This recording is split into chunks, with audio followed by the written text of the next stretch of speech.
E Allora, quello stiamo analizzando il territorio bellunese in modo particolare. Ci sono diverse criticità, problematicità ordinarie, poi quando è subentrato il maltempo, chiamiamolo così, anche se è stato un evento veramente eccezionale e straordinario, la situazione è degenerata.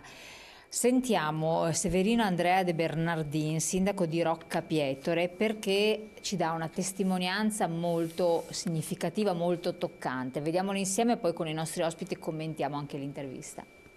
Territorio bellunese che è stato in effetti semi-devastato da una cosa molto molto potente che ci è arrivata addosso, ma con una particolare attenzione sul territorio di Rocca Pietore, che è stato l'epicentro di tutto l'evento successo a nord-est, quindi il punto dove l'uragano ha battuto di più e ha fatto esondare i torrenti con una cattiveria enorme sui villaggi, portando giù detriti per centinaia di migliaia di metri cubi, si è avuto proprio qua a Rocca Pietore. Noi siamo stati oggetto di una cosa molto peggiore che il 1966, quindi un'alluvione ben più cattiva e ben più ampia anche, ci ha preso tutti i villaggi sostanzialmente del comune, che sono 27.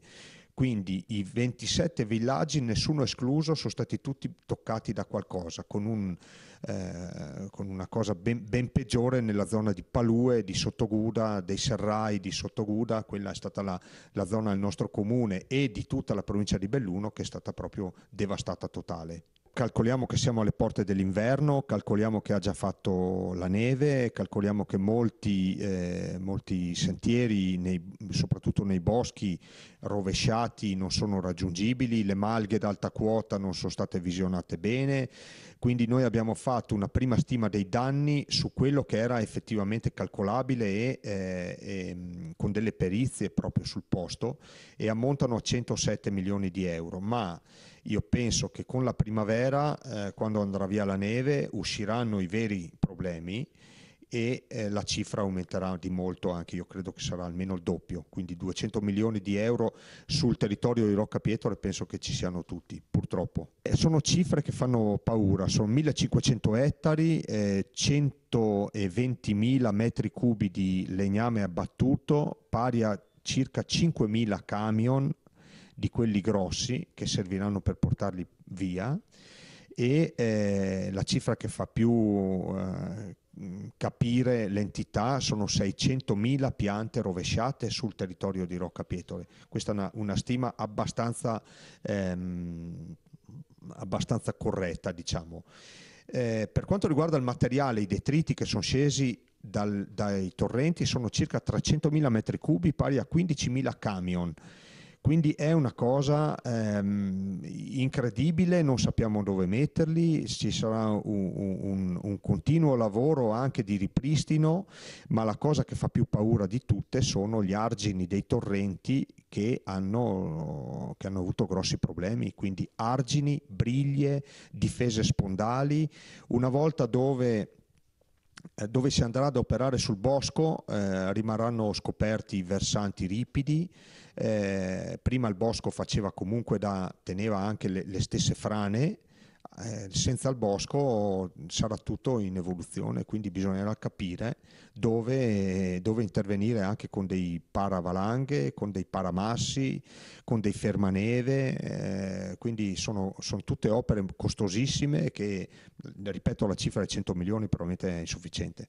Si era cominciato ad operare sul nostro bosco da qualche anno con i lotti di bosco che venivano venduti, tagliati e venduti per poi farlo ricrescere, no? Come fanno delle zone dove il mercato del legname è la primaria. Mi viene in mente la Val Visdende, mi viene in mente la Val di Fiemme, dove il mercato del legname era importantissimo e loro erano riusciti a farne un vero e proprio business anche del legname. Noi stavamo cominciando a imparare.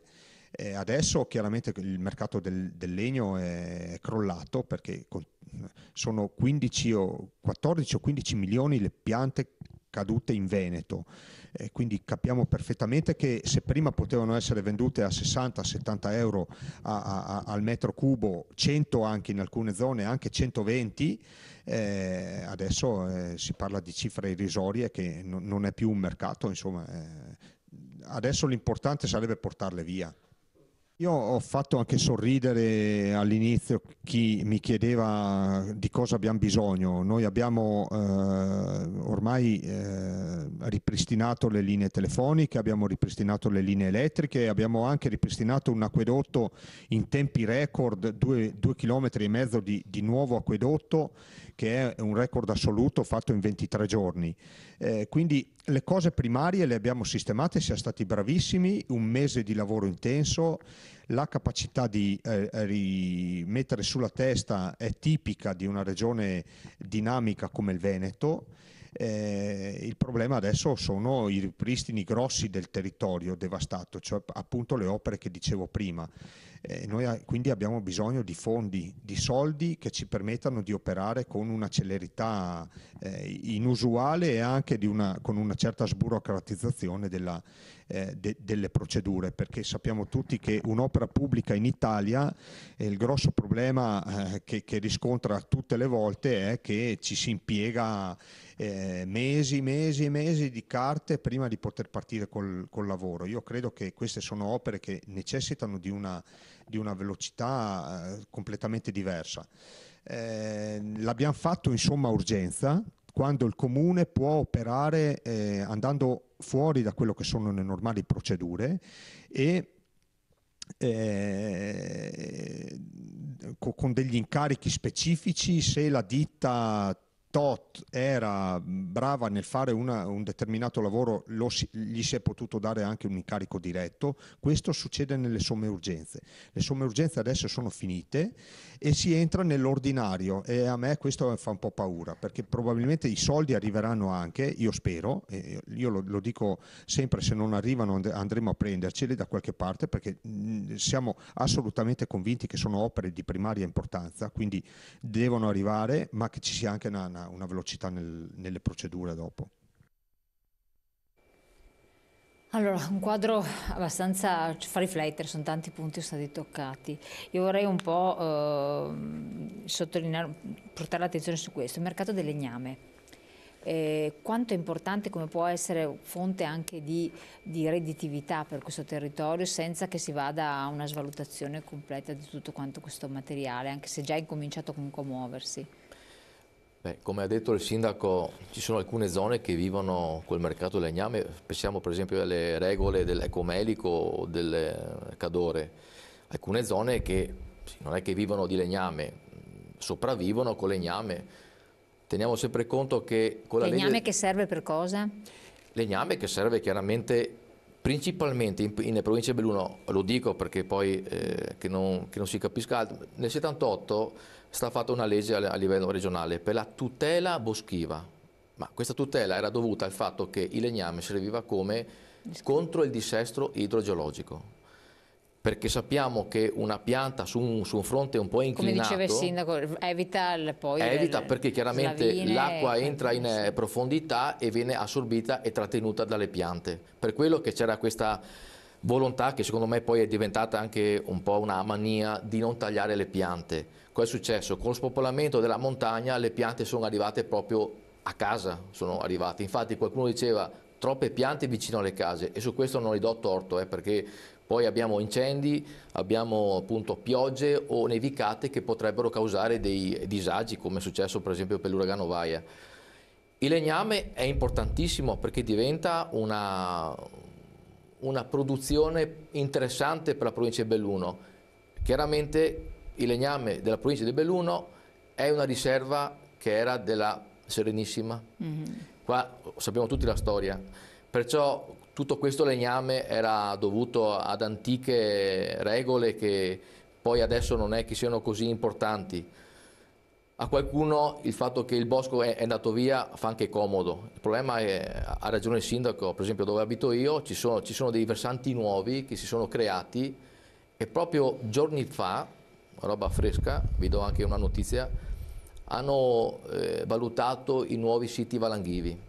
Infatti sto pensando proprio alle valanghe. I nuovi siti valanghivi, nuovi fronti che sono creati perché appunto le piante sono appoggiate praticamente al terreno, che adesso è diventato anche ghiacciato, e che sono sopra le case e sopra le strade. Ora, sopra le case, sopra le case, sopra le strade. Ora, io dico questo, è vero, io quello che dice il sindaco De Bernardin lo sposo al 100%, però c'è una cosa reale che bisogna anche un po' dire, e mi prendo anche la responsabilità di quello che dico.